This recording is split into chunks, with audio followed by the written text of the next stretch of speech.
मैं Gajanan Sharma Sanskrit online classes में आप सभी का हार्दिक अभिनंदन और स्वागत करता हूं। देखिए, बात करें हमारे इस टॉपिक की, तो इससे पूर्व जो हमारी कक्षा हुई थी उस कक्षा में हम भाषा के कौशल के बारे में चर्चा कर रहे थे। और भाषा के 4 कौशल होते हैं: श्रवणम, भाषणम, पठनम, लेखनम। हिंदी में कहते हैं सुनना, बोलना, पढ़ना, लिखना, और इंग्लिश में कहते हैं LSRW। किसी भी भाषा कोई भी हो, उसके कौशल की बात करें तो कौशल कितने होते हैं? 4 होते हैं। उनके बारे में हम चर्चा कर रहे थे जिसमें से हमने कल श्रवणम, भाषणम, पठनम, इनके बारे में चर्चा करी। और लेखन कौशल के बारे में हम चर्चा कर रहे थे। कुछ चर्चाएं हो चुकी थी। और लेखन कौशल की जो शिक्षण विधियां हैं, जो पठन पर आधारित है लेखन, उसके बारे में हम चर्चा करने वाले थे। देखिए, लेखन कौशल क्या होता है कि लेखन जो हमने पठन कौशल में ग्रहण किया था, अब उसको हम अभिव्यक्त्यात्मक करेंगे, यानी अभिव्यक्त करेंगे। और वो भी कैसे? लिखित रूप में अभिव्यक्त करेंगे। अच्छा, लिपि के रूप में अभिव्यक्त होता है। भाषा के 2 कौशल ऐसे हैं जिनकी बात करें, एक तो पठन और लेखन, जो लिपि विज्ञान से संबंधित है, जबकि सुनना और बोलना ध्वनि विज्ञान से संबंधित है। ठीक है। पठन में जब हमने इनपुट किया था, जो हमने ग्रहण किया, अब वह हम लेखन कौशल के माध्यम से उसको अभिव्यक्त करेंगे, अर्थात उसका आउटपुट करेंगे। उसके लिए हमें कौन सी शिक्षण विधियों का प्रयोग करना चाहिए और कौन सी शिक्षण विधियों में कैसे कैसे उनका प्रयोग हमारे द्वारा किया जाना चाहिए। शिक्षक और छात्रों का जो कम्युनिकेशन है, संप्रेषण है, वह कैसे होगा? शिक्षक छात्रों को किस मेथड के द्वारा, किस विधि के द्वारा छात्रों को संप्रेषित करेगा, और छात्र कौन सी विधि के द्वारा भली प्रकार से सीख सकेंगे। देखिए, छात्रों का जो समूह होता है, छात्र का जो, यूँ समझिए कि उनको अलग क्षेत्र के आधार पर, उनकी आयु के आधार पर, उनकी कक्षाओं के आधार पर उनको अलग अलग वर्ग में रखा गया है। तो सबसे छोटे बालक होते हैं, विद्यालय में जाते हैं, उनका पूर्व प्राथमिक वर्ग होता है। उसके बाद में प्राथमिक वर्ग होता है, फिर माध्यमिक वर्ग होता है, और एक होता है उच्च माध्यमिक वर्ग। तो कौन से छात्रों के लिए कौन सी विधि सर्वोत्कृष्ट है, कौन सी उनके लिए उपयुक्त है, इन सभी विधियों का हमें अनुसरण करते हुए छात्रों को यह हमें बताने का प्रयास करना चाहिए। देखिए, लेखन कौशल की शिक्षण विधियों की हम बात करें, आप सब भली भांति परिचित हैं। एक विधि है जिसका नाम है अक्षर स्वरूपानुकरण विधि। नाम से भी आप जानते होंगे, अक्षर स्वरूपानुकरण विधि। अनुकरण का मतलब होता है अनु यानी पीछे, करण यानी सीखना, पीछे पीछे सीखना।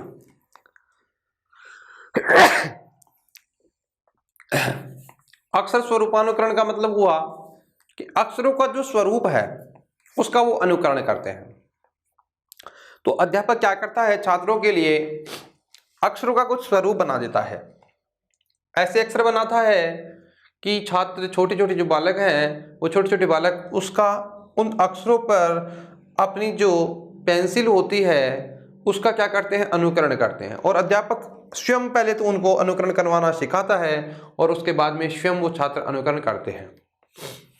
इस विधि की बात करें, पहली विधि लेखन कौशल की शिक्षण विधियों की बात करें तो पहली विधि का नाम है अक्षर स्वरूपानुकरण विधि या पद्धति, मेथड। इसे हम कहते हैं रूपरेखा। रूपरेखा कहते हैं ना, किसी लाइन के ऊपर लाइन करना, तो लाइन पूरी नहीं है, उसमें कुछ जोड़ा हुआ बाकी है, या उसमें डॉट डॉट डॉट डॉट का सिंबल किया गया है, और उसके ऊपर पेंसिल के माध्यम से इसे पूर्ण करना होता है। अच्छा, इसे कहते हैं ट्रैकिंग मेथड। क्या कहते हैं? Tracking method. यह पूर्व प्राथमिक की श्रेष्ठ विधि है। देखिए, छात्रों का जो वर्ग है वह कौन से वर्ग वाले छात्रों के लिए है? पूर्व प्राथमिक वर्ग के छात्रों के लिए सर्वश्रेष्ठ विधि है। देखिए, पूर्व प्राथमिक की बात करें तो यूं समझिए, कक्षा की बात करूं तो प्राथमिक का मतलब जो होता है 5वीं तक होता है। मतलब 5वीं तक के, और पूर्व प्राथमिक यानी उनसे भी छोटे, आप तो यूं समझिए पहली और दूसरी कक्षा के जो छात्र होते हैं उनके लिए पूर्व प्राथमिक की श्रेष्ठ विधि है।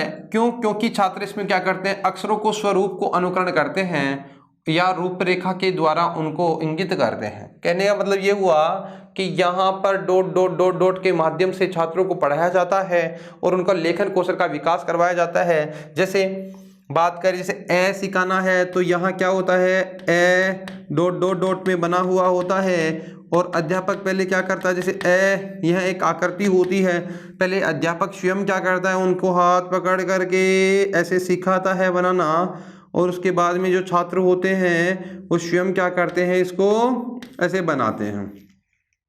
अक्षर को स्वरूप देना या रूपरेखा करना, रूप के ऊपर यानी जो रूप है उसके ऊपर रेखा खींचना, ठीक है। इसलिए यह पूर्व प्राथमिक की श्रेष्ठ विधि है क्योंकि छात्र धीरे धीरे धीरे धीरे अक्षर बनाना सीखता है।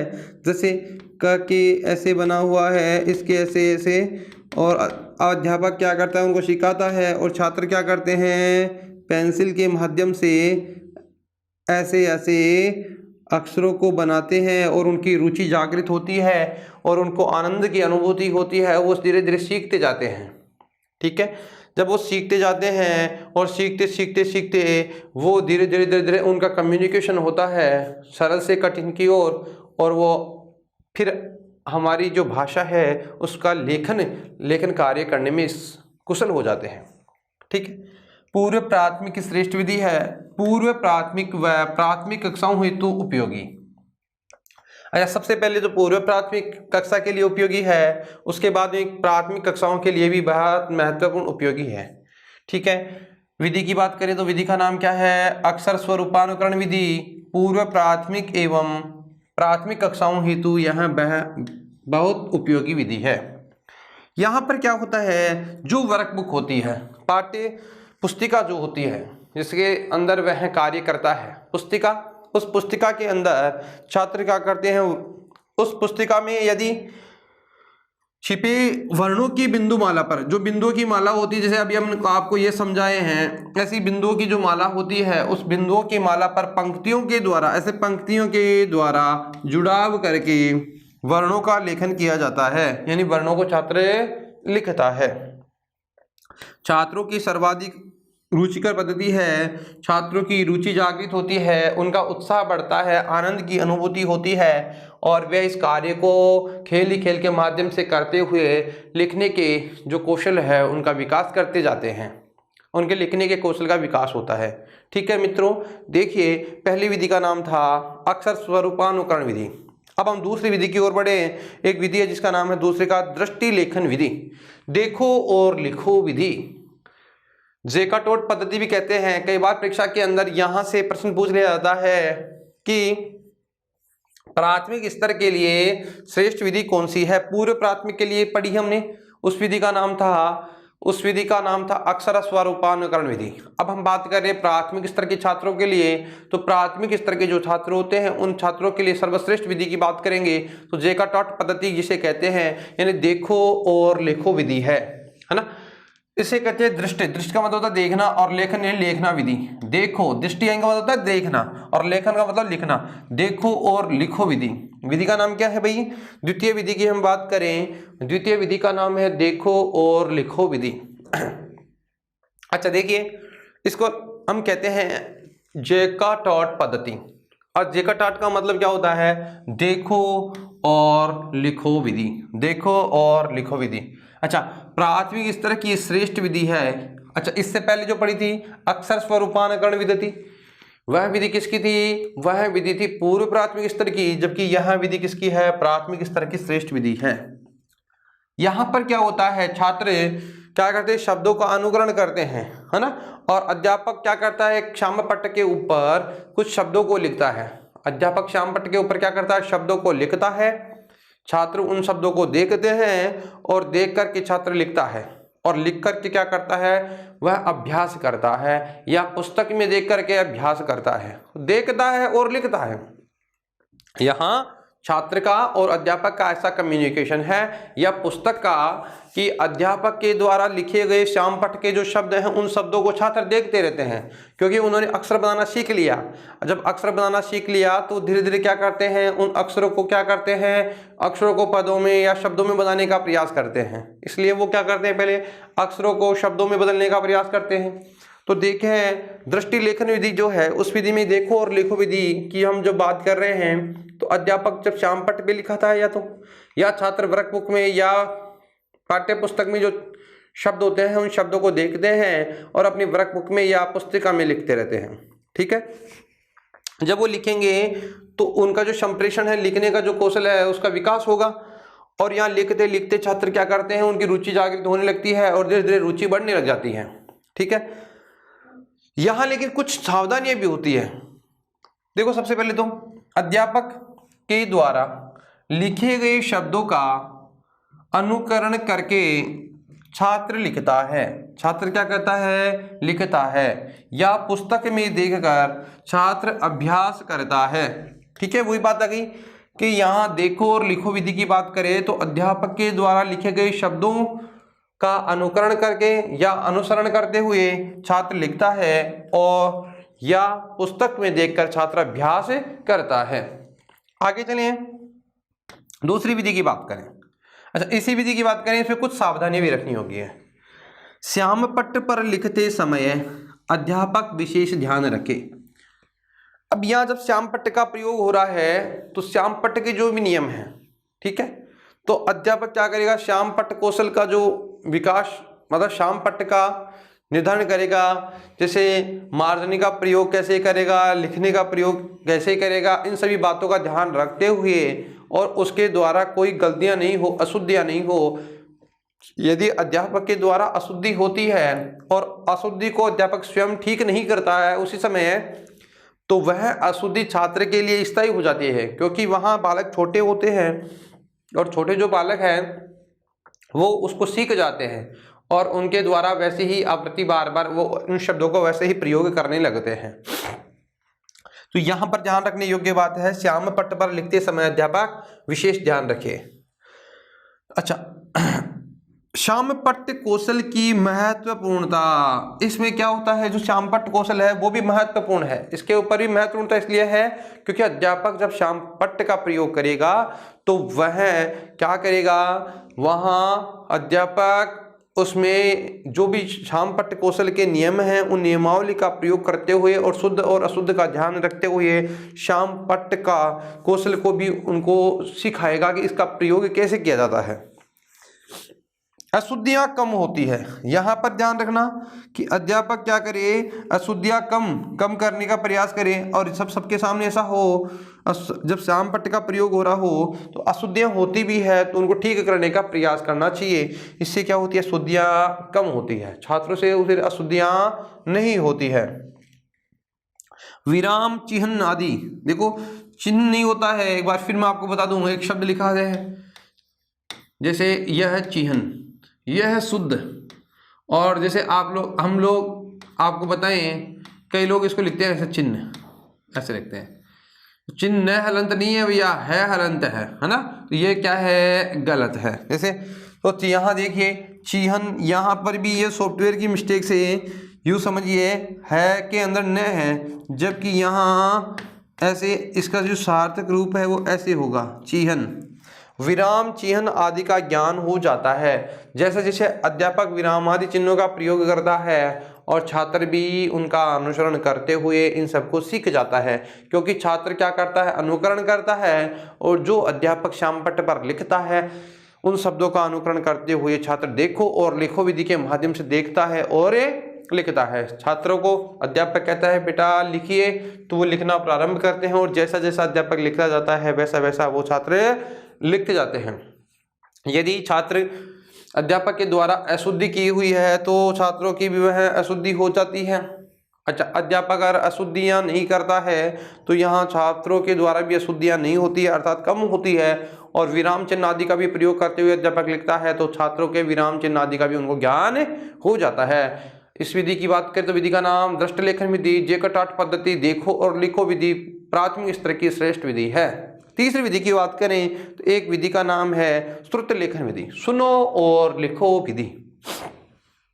देखिए, अब जब पाठ्यक्रम बढ़ता जाता है और समय का जब अभाव होता है, सिलेबस ज्यादा होता है, तो अध्यापक अब अक्षरों को स्वरूप कराना तो बात छात्रों को सिखाएगा नहीं, देख को बोर्ड पे लिख करके उनको लिखाएगा नहीं।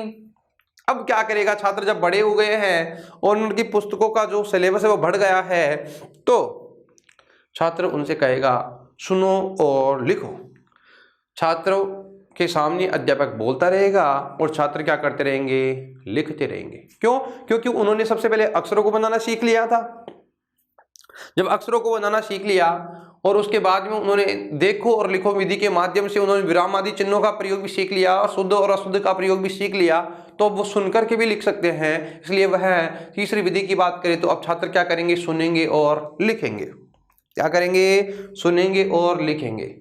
विधि का नाम है श्रुत लेखन विधि। श्रुत का मतलब होता है सुनना और लेखन का मतलब होता है लिखना। श्रुत का मतलब होता है सुनना, लेखन का मतलब होता है लिखना, यानी उक्त यानी बोलने वाले और लिखने की विधि है उच्च माध्यमिक एवं माध्यमिक स्तर की श्रेष्ठ विधि।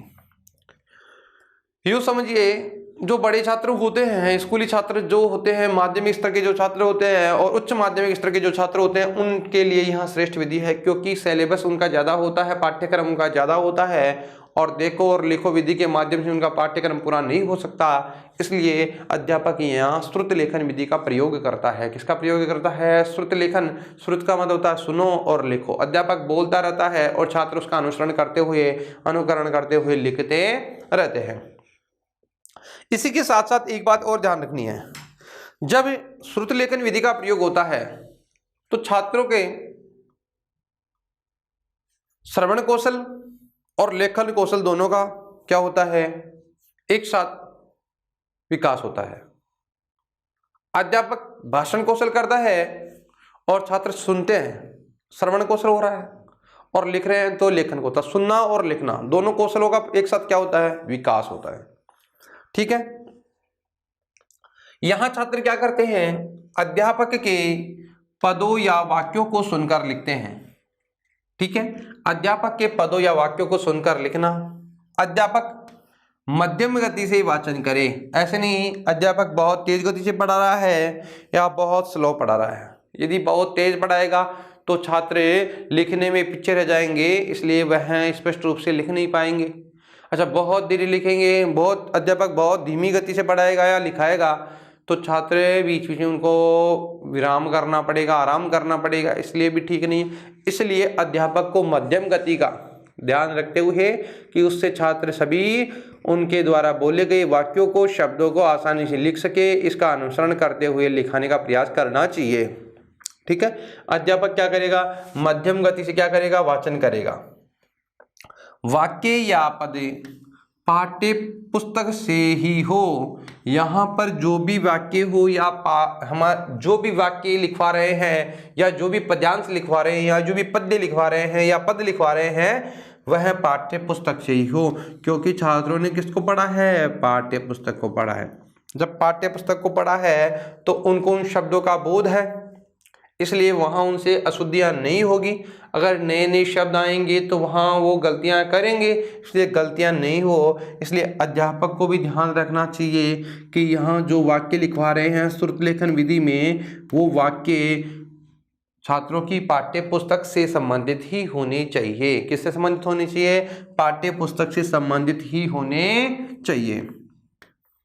विराम चिन्हों को न बोले, विराम चिन्ह बोलने के नहीं होते हैं कि राम श्याम, जैसे राम श्याम और कृष्ण, तो यानी राम कोमा श्याम और कृष्ण और ऐसे, तो कहने का मतलब कोमा का ये जो विराम आदि चिन्ह आता है उन चिन्हों का नहीं करेगा, प्रयोग नहीं करेगा, क्योंकि उसको छात्र समझ चुके हैं।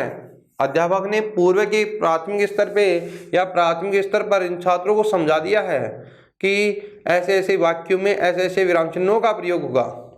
तो विराम चिन्हों का न बोले बल्कि छात्र उन्हें समझने का प्रयत्न करे, स्वयं प्रयत्न करेंगे। ऐसे नहीं कि वाक्य के अंदर कहाँ योजक चिन्ह लगा रहे हैं तो अध्यापक बोलेगा योजक चिन्ह लगाइए, है ना, ऐसे बोलने की आवश्यकता नहीं है। पूर्ण विराम लगाइए, अल्प विराम लगाइए, है ना, अच्छा, विस्मयादि बोधक चिन्ह का प्रयोग कीजिए, तो कहने की आवश्यकता नहीं है। ऐसे ऐसे शब्दों से छात्र पहले ही परिचित हो चुके हैं, क्योंकि उनको प्राथमिक स्तर और पूर्व प्राथमिक स्तर पर थोड़ा थोड़ा ज्ञान दिया गया है, इस चित्र के बारे में बताया गया है, इसलिए यहाँ अध्यापक इनका प्रयोग नहीं करेगा। और छात्रों ने जो पूर्व में सीखा है उसी का क्या करेंगे, समझने का क्या करेंगे, प्रयास करेंगे। विराम चिन्हों को न बोले बल्कि छात्र उन्हें समझने का प्रयत्न करें। छात्र स्वयं भावानुकूल विराम चिन्ह आदि का प्रयोग करें, और यदि वाक्य में छात्रों को ऐसा लगता है कि यहाँ पर इस चिन्ह का हमें प्रयोग करना चाहिए, तो छात्र भाव के अनुकूल विराम आदि चिन्हों का क्या करें, प्रयोग करें। ठीक है। विधि की बात करें, विधि का नाम श्रुत लेखन विधि है। उक्त लेखन विधि भी कहते हैं। उच्च माध्यमिक एवं माध्यमिक स्तर की श्रेष्ठ विधि है। अध्यापक यहाँ पदों या वाक्यों को सुनकर लिखाना, अध्यापक के पदों या वाक्यों को सुनकर लिखना और लिखाता है, और छात्र क्या करते हैं, लिखते हैं। अध्यापक मध्यम गति से वाचन करे, वाक्य या पद पाठ्य पुस्तक से ही हो। विराम चिन्हों को न बोले बल्कि छात्रों ने समझने का प्रयत्न करे। छात्र स्वयं भावानुकूल विराम चिन्ह आदि का प्रयोग करें। नेक्स्ट विधि की ओर बढ़ते हैं। एक विधि का नाम है स्वतंत्र अनुकरण विधि। उच्च स्तर के लिए होती है ये। अब तक हमने चर्चा करी है पूर्व प्राथमिक स्तर के लिए, प्राथमिक स्तर की, माध्यमिक और उच्च माध्यमिक स्तर की, और अब हम बात कर रहे हैं उच्च स्तर की, कॉलेज के जो छात्र होते हैं उन छात्रों के स्तर के लिए। एक विधि है, जिस विधि की बात करें तो उस विधि का नाम है स्वतंत्र अनुकरण विधि। स्वतंत्र का मतलब होता है किसी के अनुसार नहीं, स्वयं के अनुकरण के द्वारा की जाने वाली विधि। छात्र अब क्या हो गए, बड़े हो गए हैं, तो यहां क्या करता है, स्वयं अनुकरण करेंगे छात्र और लिखेंगे। स्वतंत्र अनुकरण का मतलब, स्वतंत्र अनुकरण का मतलब होता है सीखना, और स्वतंत्र यानी स्वयं के द्वारा अनुकरण करते हुए सीखने वाली विधि है, जिसका नाम है स्वतंत्र अनुकरण विधि। उच्च स्तर की विधि है ये। ठीक है। शिक्षक श्याम पट्टे पर लिखता है। यहां शिक्षक क्या करता है, श्याम पट्टे पर लिखता है, छात्र उन्हीं अक्षरों को उनके नीचे लिखता है। अब देखिए, स्वयं ही छात्र क्या करते हैं, अनुकरण करते हैं, स्वतंत्र रूप से अनुकरण करते हैं, उनको कोई समस्या नहीं होती, उनको डरने की आवश्यकता नहीं होती है। शिक्षक सबसे पहले श्याम पट्ट पर लिखता है, शिक्षक श्याम पट्ट पर लिखता है, छात्र उन्हीं अक्षरों को उनके नीचे लिखता है। शिक्षक क्या करता है, सबसे पहले तो श्याम पट्ट पर लिखता है और छात्र उन्हीं अक्षरों को उनके नीचे लिखता है, कि उन्हीं का क्या करता है, अनुकरण करता है। यानी जो शब्द, जो पद, जो वाक्य लिखे हुए हैं श्याम पट्ट पर, छात्र उन्हीं अक्षरों को उन्हीं के नीचे लिखते हैं। जैसे यहाँ पर लिखा हुआ है, यहाँ शिक्षक ने लिखा तो छात्र क्या करते हैं, इसके नीचे लिखते हैं, और उनको इस चीज का लिखने का भी क्या होता है, अभ्यास, और श्याम पट्ट का भी क्या होता है, कौशल का भी उनका विकास होता है। अब अंतिम विधि की बात करें तो जो अंतिम विधि है और जिसे पांचवी विधि कहते हैं, उस विधि का नाम है मॉन्टेसरी विधि। मॉन्टेसरी विधि, और ये मॉन्टेसरी विधि उन बालकों के लिए होती है जो दिव्यांग होते हैं, यानी ऐसे दिव्य अंग वाली व्यक्तियों के लिए यह विधि, इसका प्रयोग किया जाता है। ऐसे बालक जिनको सुनने में, जिनको लिखने में, यानी जिनके जो बहरे हो, जो अंधे हो, जिनके अंग कम काम करते हो, या दिव्य अंग वाले हो, जिसे हम कह सकते दिव्यांग, ऐसे दिव्यांग व्यक्ति जो जिनको सुनाई नहीं देता हो, जिनको दिखाई नहीं देता हो, कहते हैं ना एक ब्रेल लिपि होती है, ब्रेल लिपि, जो जिनको दिखाई नहीं देता, जो अंधे लोग होते हैं, वो ब्रेल लिपि के माध्यम से क्या करते हैं, शब्दों, जो वहाँ पर जो अक्षर स्वरूपानुकरण विधि जो आपने पढ़ी है, वहाँ अक्षरों ऐसे उस ब्रेल लिपि के माध्यम, मतलब एक कागज पे, कवर पे एक लिपि को लिखा जाता है, और वो उसका अनुकरण करते हैं अंगुलियों को स्पर्श माध्यम से, और उनको महसूस करते हुए ही बोल लेते हैं। तो कहते हैं जिनके नेत्र, कान और हाथों के प्रशिक्षण पर बल देती है यह विधि, कि उनको, उनके इन अंगों में यदि कोई कमी है तो उनके अंगों की कमी को पूर्ति करने के लिए इस विधि का प्रयोग किया जाता है। और इस विधि की बात करें तो यह विधि किनके लिए प्रयुक्त होती है, जिसका नाम है मॉन्टेसरी विधि। और मॉन्टेसरी विधि की बात करें, नेत्र का मतलब आंखें, कान और हाथों के प्रशिक्षण पर बल देती है। इसलिए देती है कि किसी के नेत्रों में कुछ कमी है, उनको दिखता नहीं है, कानों से वो सुनते नहीं है और हाथ उनके पूर्ण रूप से कार्य नहीं करते हैं, तो उनको प्रशिक्षण देने के लिए इस विधि का प्रयोग किया जाता है। और इस विधि का नाम क्या है, मॉन्टेसरी विधि। इस विधि का नाम क्या है भी, मॉन्टेसरी विधि। और मॉन्टेसरी विधि दिव्यांग व्यक्तियों के लिए होती है प्रयुक्त, और यहाँ उनका जो प्रशिक्षण वो ले नहीं पाते हैं, सामान्य प्रशिक्षण के द्वारा वो स्वयं सीख नहीं पाते हैं, तो उनके ऐसे प्रशिक्षण के द्वारा उनको यहाँ सिखाया जाता है। पहले श्याम पट्ट पर, अब देखिए श्याम पट्ट का मतलब यहाँ श्याम पट्ट पर गुर्दरे, ऐसे गुर्दरे गुर्दरे गुर्दरे गुर्दरे क्षेत्र मतलब कुछ वर्णों का निर्माण किया जाता है। जैसे श्याम पट्ट का कहने का मतलब यहाँ है कि ऐसे एक वृक्क होता है उनका, कि उस कवर के ऊपर गुदाई होती है और गुदाई के माध्यम से वहाँ वर्णों को लिखा जाता है और वो स्पर्श करते हैं उन वर्णों को। और स्मरण जो जन्मांध बालक होते हैं, जो अंधे होते हैं, उनकी बात कर रहा हूँ, तो वो स्पर्श के माध्यम से क्या करते हैं, अंगुलियों का संचालन करते हैं और वो उनको महसूस करते हुए बोलते हैं। तो पहले श्याम पट्ट पर अक्षरों पर अंगुली संचालन, फिर उन्हीं पर पेंसिल से अनुवर्तन करवाया जाता है। ऐसे बालकों से फिर उनसे क्या किया जाता है, अनुवर्तन उनको सिखाया जाता है, ये है।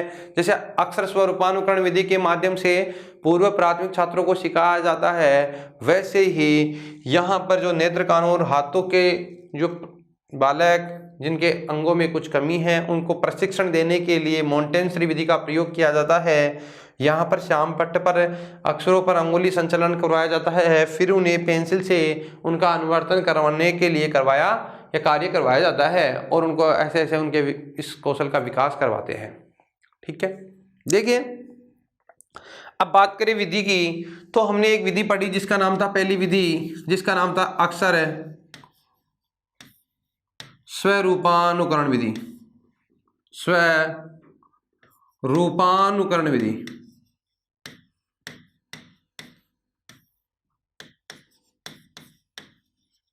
ठीक है, पहले एक्सरे बनाना सीखता है, फिर वह छात्र क्या करता है, दृष्ट लेखन विधि, इसका नाम है दृष्टि यानी देखो और लिखो विधि, दृष्ट लेखन विधि। तीसरी विधि की बात करें, एक विधि है जिसका नाम है श्रुत लेखन विधि। विधि का नाम क्या है, श्रुत लेखन विधि। अच्छा ये बताइए 4 नंबर पे कौन सी है, स्वतंत्र अनुकरण विधि, और 5 पे है मॉन्टेसरी। अच्छा एक बात है, ये जो अक्षर स्वरूपान यानी अक्षरों को बनाना सीखता है, फिर देखो और लिखो विधि का प्रयोग करता है, फिर सुनो और लिखो का, फिर स्वतंत्र अनुकरण करता है, और फिर मॉन्टेसरी विधि अन्य विशेष लोगों के लिए होती है। अच्छा यहां बात करें तो ये सबसे पहले पूर्व प्राथमिक स्तर के लिए होती है, पूर्व प्राथमिक स्तर के लिए। अच्छा ये वाली विधि जो होती है प्राथमिक के लिए होती है, और ये वाली जो विधि होती है माध्यमिक व उच्च माध्यमिक के लिए होती है। ठीक है, अच्छा ये वाली जो होती है उच्च स्तर के लिए होती है, किसके लिए होती है, उच्च स्तर की विधि है, और ये वाली विधि विशेष लोगों के लिए है। ठीक है, इसी के साथ हमारा जो लेखन कौशल है इसकी विधियों का कार्य पूर्ण होता है। आगे चलिए, अब लेखन कौशल के विकास के उपाय, हमें क्या क्या उपाय करने चाहिए, लेखन कौशल का विकास कैसे कैसे करना चाहिए, यदि लेखन कौशल का विकास नहीं होता है तो किसके माध्यम से लेखन कौशल का विकास किया जाना चाहिए। लेखन कौशल के विकास के उपायों की बात करें तो यहाँ सबसे पहले लेखन कौशल की बात करें तो लेखन जो कौशल होता है उस लेखन कौशल की बात करें तो अध्यापक क्या करता है, सबसे पहले यहाँ अध्यापक अधिक श्याम पट्ट का प्रयोग करे। लेखन कौशल का विकास करने के लिए या छात्र लेखन करना सीखेंगे, लिख सकेंगे, तो छात्र तभी अनुकरण करेंगे जब छात्रों के सामने स्वयं अध्यापक क्या करता हो, श्याम पट्ट का प्रयोग करता हो, और श्याम पट्ट पर छात्रों के सामने अध्यापक जब लिखेगा तो छात्र भी उनका अनुकरण करेंगे और लिखेंगे। विकास तभी होगा जब छात्रों के सम्मुख अध्यापक अधिकाधिक किसका प्रयोग करेगा, श्याम पट्ट का प्रयोग करें। गृह कार्य के अतिरिक्त, गृह कार्य जो भी मिलता है उस गृह कार्य के अतिरिक्त अन्य विषयों पर लिखने का अभ्यास छात्रों से करवाया जाए। अध्यापक अधिकाधिक श्याम पट्ट का प्रयोग करें, पहली बात विकास करने के लिए। दूसरा, गृह कार्य के अतिरिक्त जो भी गृह कार्य दिया जाता है उस गृह कार्य के अतिरिक्त अन्य विषयों पर लिखने का अभ्यास छात्रों से करवाया जाए, कि गृह कार्य के अलावा जो भी अन्य विषय हैं उनको कहा जाए कि आज इस विषय पर आपको जैसे लिखना है। जैसे निबंध प्रतियोगिता होती है ना, निबंध प्रतियोगिता जिसमें निबंध लिखवाते हैं, तो ऐसे निबंध आदि लिखवाने चाहिए उससे, जिससे छात्रों में स्वयं में भी नए स्वयं के द्वारा भी नए नए शब्दों का उनकी जो क्षमता है वो स्वयं सर्च कर सकेंगे, खोज करें और उन शब्दों का वो प्रयोग करना सीख सकेंगे, है ना। क्योंकि छात्र क्या करेंगे, गृह कार्य के अतिरिक्त अन्य विषयों पर लिखने का अभ्यास छात्रों से करवाया जाए। ठीक है। छात्रों को मित्रों के बीच, उनके मित्रों के बीच में संस्कृत या भाषा में या हिंदी भाषा में या अंग्रेजी भाषा में, जो भी भाषा है उस भाषा में पत्र व्यवहार हेतु प्रेरित किया जाए। जब छात्र पत्र लिखेंगे, एक दूसरे को ही वहां लिखेंगे, तो क्या करेंगे, उनमें नए नए शब्दों का उनके दिमाग में मनोवैज्ञानिक रूप से उनमें उन शब्दों का विकास होगा। उनसे जो गलतियां होगी अध्यापक उनके हाथों हाथ वहाँ उनका गलतियों का क्या होगा, समाधान होगा, और त्रुटियों का जब समाधान होगा तो वह गलती हमेशा के लिए उनसे दूर हो जाएगी। इसलिए लेखन कौशल के विकास में अध्यापक को क्या क्या करना चाहिए, ध्यान रखने योग्य बात है। अध्यापक सबसे अधिक या अध्यापक अधिकाधिक श्याम पट्ट का प्रयोग करें। दूसरी बात, गृह कार्य के अतिरिक्त अन्य विषयों पर लिखने का अभ्यास छात्रों से करवाया जाए, और जो गृह कार्य उनको दिया जाता है गृह कार्य के साथ ही उनको कहा जाए कि आज आपको इसी अन्य विषय पर, जो भी विषय हो, किसी अन्य विषय पर, जो मान लो कोई दिन चल रहा है, ठीक है, उसी टाइम में जैसे होली का टाइम है, दिवाली का टाइम है, जो भी अन्य त्योहार है, गांधी जयंती है, जो भी जैसे शिक्षक दिवस है, किसी भी आयोजन के मामले में उनको कहा जाए कि आज आपको इस विषय पर 10 लाइन लिख के लानी है, 20 लाइन लिख के लानी है, तो उनमें स्वरुचि जागृत होगी और उनके जो स्किल्स हैं वो डेवलप होंगे। इसलिए गृह कार्य के अतिरिक्त अन्य विषयों पर लिखने का अभ्यास छात्रों से करवाया जाए। छात्रों को मित्रों के बीच और उनको अपने ही मित्रों के बीच में बिठा दिया जाए, और संस्कृत भाषा या हिंदी भाषा या अंग्रेजी जो भी भाषा होती है उस भाषा में, जिस भाषा का उनको कार्य करवा रहे हैं उस भाषा में उनको पत्र व्यवहार हेतु यानी पत्र लिखने हेतु प्रेरित किया जाए। क्या किया जाए, उनको प्रेरित किया जाए, जिससे छात्र प्रेरित होंगे और प्रेरित होकर के वो क्या करेंगे, उनमें नए नए शब्दों का निर्माण करने की क्षमता का विकास होगा। मित्रों देखिए, अब हम बात करें हमारे भाषा के कौशल की, तो हमारे जो भाषा के कौशल थे 4, आज हमने चारों कौशल के बारे में विस्तार से चर्चा कर ली है। सुनना, बोलना, पढ़ना, लिखना, हिंदी में हो चाहे संस्कृत में हो, चारों कौशल को हमने विस्तार से पढ़ा है।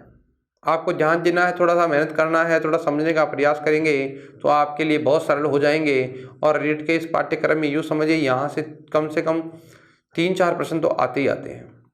कभी कम हो जाए तो अलग बात है, नहीं 5-5% तक यहाँ भाषा कौशल से प्रश्न पूछे जाते हैं, जो एक एग्ज़ाम में बहुत महत्वपूर्ण है। 5% का मतलब बहुत लोगों से आगे होना, कंपटीशन में आपका बहुत आगे बढ़ना है।